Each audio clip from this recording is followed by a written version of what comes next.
Wavelength. Just because we're doing our lectures online doesn't mean that we need to then retreat and make life, all about being alone. Sparking the convos about Adelaide. I think there's not enough knowledge around the severity of the long-term impacts that a concussion can give you, and it's not really educated enough. You should be having. The minimum job search requirements is definitely problematic, and it is up to a computer to decide whether you receive your payments each month. This is Wavelength on Fresh 92.7.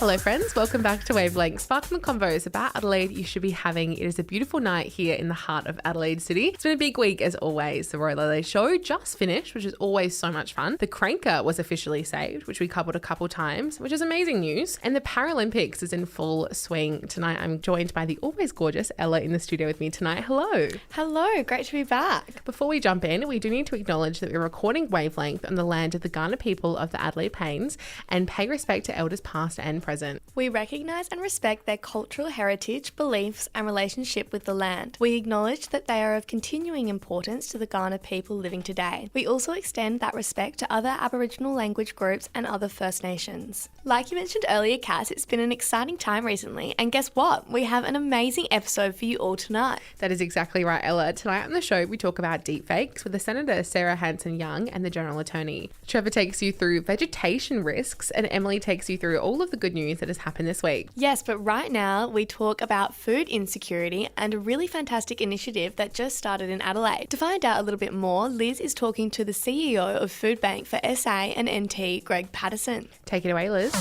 Wavelength on Fresh 92.7.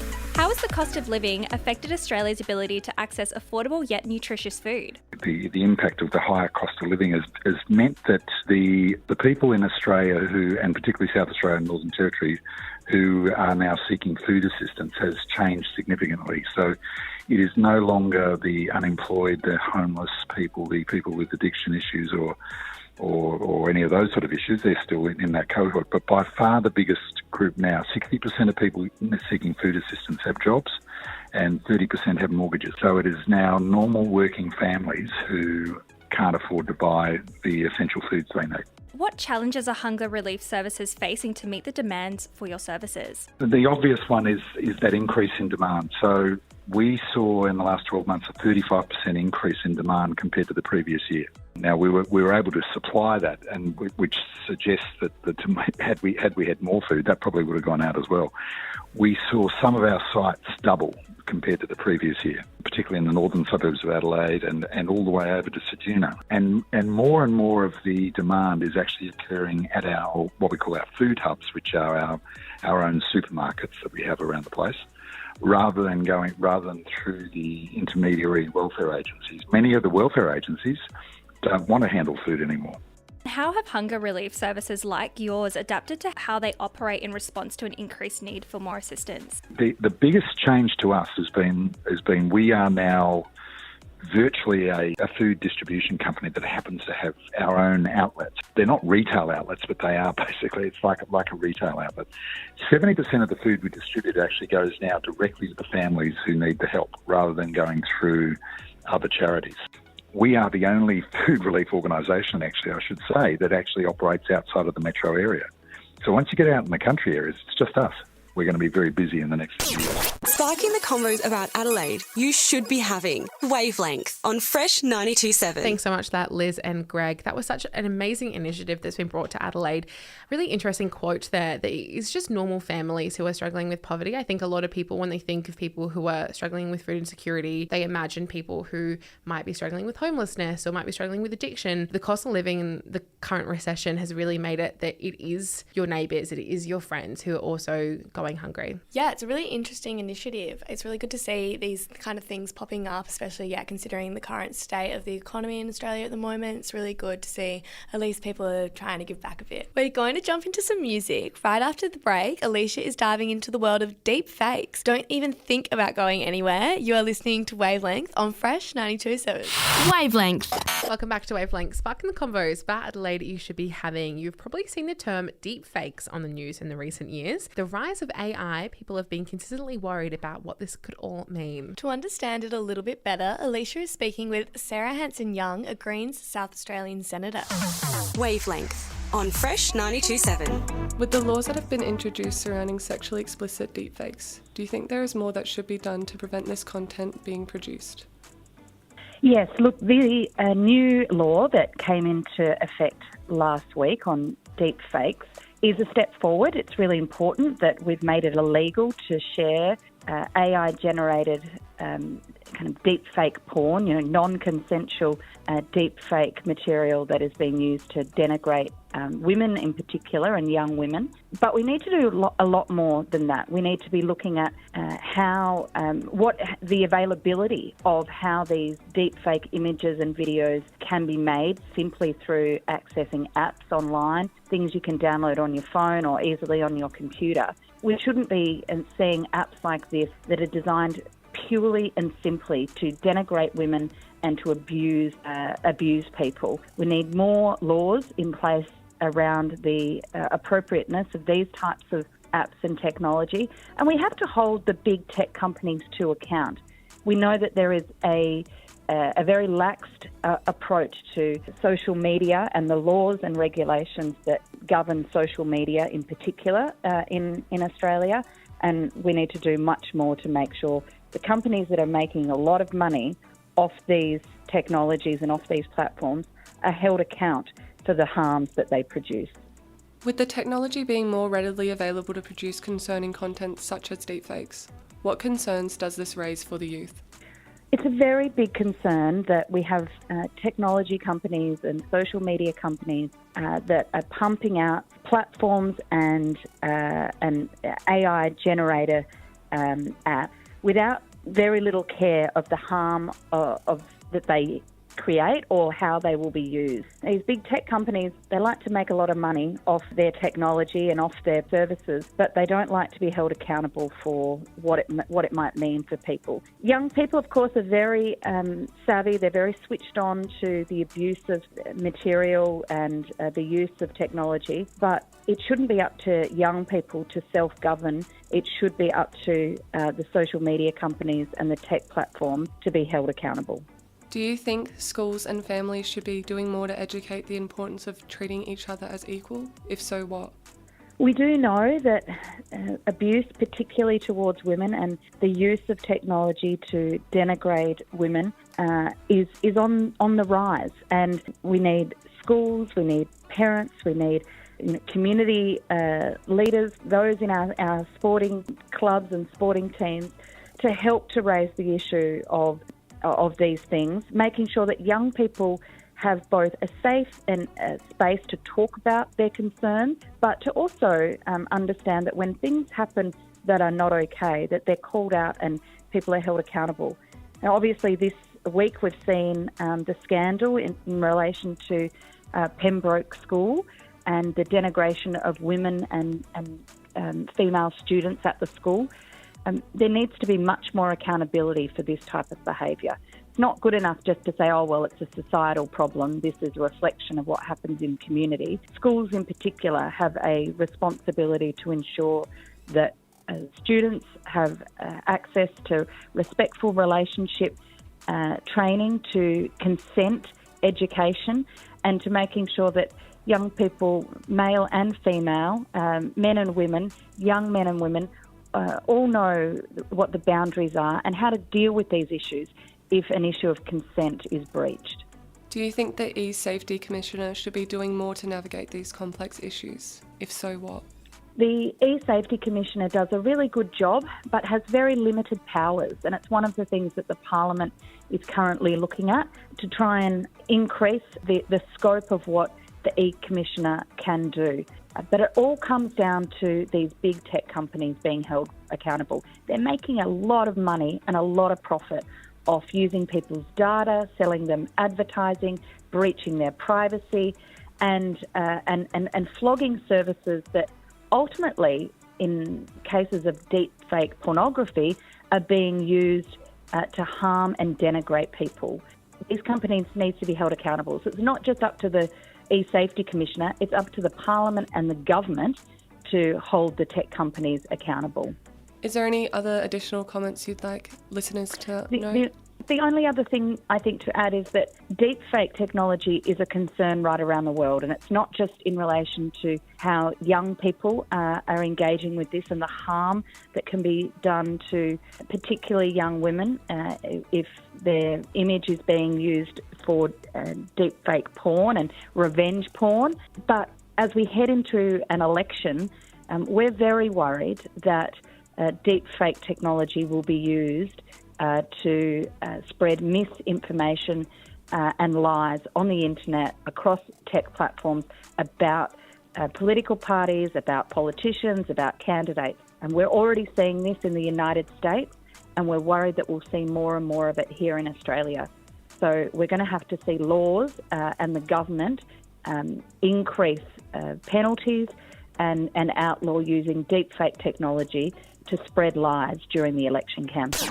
Sparking the convos about Adelaide you should be having. Wavelength on Fresh 92.7. Wow, that was super insightful. It honestly is so terrifying how quickly this technology is evolving. Thank you so much, Sarah. Our text line is open Adelaide on 0428 927 927. Let us know what you're thinking of the episode so far. Wavelength.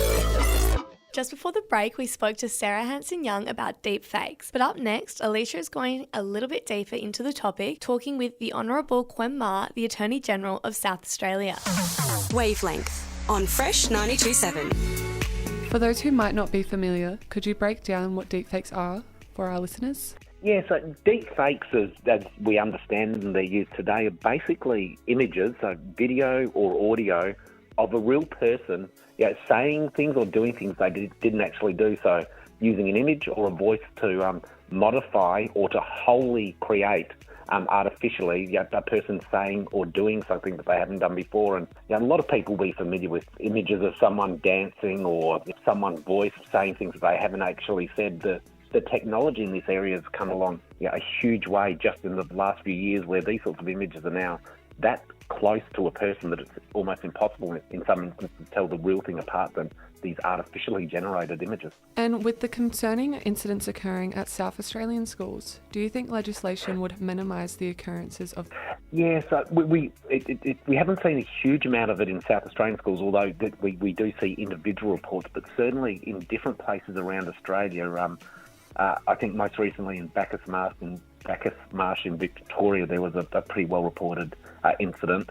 And the real concern is it's estimated somewhere between 90 and 95% of deepfakes are non-consensual and sexually explicit deepfakes of women and girls. So, it is a real problem and will become an increasing problem. So it is something I think we need to address by legislation. And there is a potential gap in the legislation. There's already laws about not being able, you're allowed to be prosecuted for producing degrading or explicit material, but it's not entirely sure whether it covers that wholly artificially generated material that depicts someone else. So that is certainly something we're intending to fix. Is there any existing legislation that addresses deepfakes? Yeah, so there's a little bit at the moment. So there's legislation that covers images that have been altered, so images that are humiliating or degrading or invasive images, and these legislation that was created for revenge porn type situations. But there is a question about, with the technology now and some of the images being wholly artificially generated, whether it actually covers it. So there certainly may be a gap already in the law, but we're also looking about, even if it's not humiliating or degrading or invasive, should laws cover someone's right to have their own image and to control what happens to them? What are some of the key concerns as this technology becomes more widespread? Yeah, so a whole range of concerns. As I mentioned before, currently with 90% plus of these sort of deep fakes, these partially or wholly artificially generated images being non-consensual explicit images, it is a real concern, and the victims are overwhelmingly women and girls. But it's also becoming really common to hear of instances of scams occurring. There was a recent one where a journalist got a phone call from the Queensland Premier asking them to invest in Bitcoin. And this was a wholly fake-generated voice. It was a conversation that appeared to be having with the Queensland Premier, but it was all artificially generated. And we are seeing more and more of that, where the celebrities, medical professionals are being used to promote things when they're doing no such thing at all. So non-consensual pornography being created, scams occurring. So it is, as technology gets better, this is becoming an increasing problem. And how can our listeners protect themselves from potential risk associated with deepfakes? So in terms of what I've just mentioned, the scams, there are known ways to protect yourself from scams. If you get an unsolicited email or text message asking you to do things because that's what your bank says, or someone's voice in a deepfake form, to contact the institutions themselves. But in terms of the potential for any of us to have a deepfake created from our image or our voice, the only way to absolutely avoid that is not having an image anywhere on the internet, or not having your voice ever recorded, which in today's world is almost impossible. So it is almost impossible to prevent the potential for someone using your image like that. And that's exactly why, as legislators, we need to consider whether we should step in, whether we should create a regime a bit like copyright, where your image might be protected similarly to if you'd written a song or produced a movie. You get to have that intellectual property copyrighted should your image and likeness have the same ability, so that people can't misrepresent you to the rest of the world. Sparking the convos about Adelaide you should be having. Wavelength on Fresh 92.7. Thanks so much for that, Alecia, and Honourable Kyam. Wavelength. You're on Fresh and we are Wavelength, and right now we are talking you through the native vegetation risk. Trevor, take it away. Wavelength Explains on Fresh 92.7. In rural South Australia this past autumn, there has been a lack of rain, resulting in drier weather than usual. The drier weather resulting in dried up and or diseased wildlife in South Australia, Tasmania and Victoria. A risk of fires is a concern, with bushfire season approaching, with dead, dried up gum trees and branches that could possibly even be flammable. The loss of native wildlife this year is concerning and devastating, as now time has to be given to let the crops and wildlife regrow, which could take a while given the current climate change in the weather. With not enough rain to go around, crops are fighting each other for moisture, which lead to dried up, dead native wildlife. This observation has been looked at by locals within the area. Livestock in the rural parts of South Australia were in jeopardy due to a lack of natural produce within the area. A farmer in South Australia's mid-north reported a large number than usual of dying crops and native species, branches and wildlife. A farmer in South Australia's mid-north reported a large number than usual of dying crops, native species and livestock local to the area. How can we care for our own backyards and native life? With an even drier summer predicted, general care for personal native life is advised. Species are depending on other species to live. With some dried up species, other native plants or species nearby could potentially die too, due to a lack of moisture to accommodate all. With concerns of locals due to the results and reports, all hope is not lost, with hopefully due to recent change in weather resulting in rain, it could potentially revive eucalyptus trees and other damaged native wildlife to restore the rural vegetation in South Australia and Australia. Sparking the convos about Adelaide you should be having. Wavelength on Fresh 92.7. We'll be right back. You're listening to Wavelength on Fresh. Wavelength. You're on Wavelength for your Monday night with Cass and Ella, and right now it is my favourite time of the episode. It's heaps good news. Can't get enough of this. What's going on, Emily? I know there's gonna be heaps good news on Wavelength. To start tonight, a Christmas pudding competition held in Victoria has seen South Australia's bakery Kyams find themselves winning 3 awards. First prize was for their traditional Christmas pudding, second for their gourmet fruitcake, and third was for their mince pies. The competition is a nationwide event and allows any bakery from all over the country to enter. But that's not all. Wallaroo has reached the top 10 of Australian locations where people can spend their retirement years. This is according to research done by an AMP backed financial company, where the town came in at number 8. Victor Harbour and Mount Barker also made the list by making it to the top 30, with Armidale, New South Wales coming in first, Ingham, Queensland second, and Maryborough, Victoria third. To continue, Adelaide buses have now increased their services as they expand throughout the Adelaide Hills. This change was made as of August 25th, and it will improve the quality of road congestion and allow more convenience for commuters.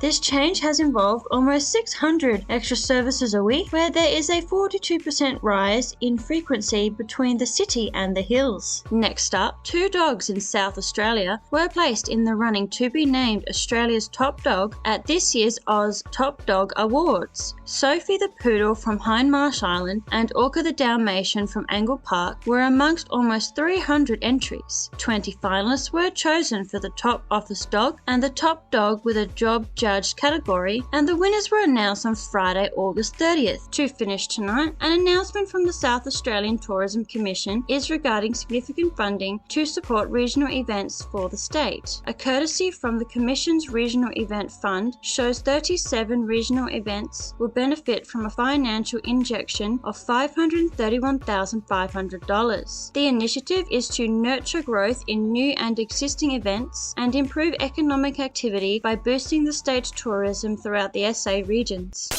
Sparking the convos about Adelaide you should be having. Wavelength on Fresh 92.7. And that brings us to the end of the show tonight. Thank you so much for listening. Wavelength.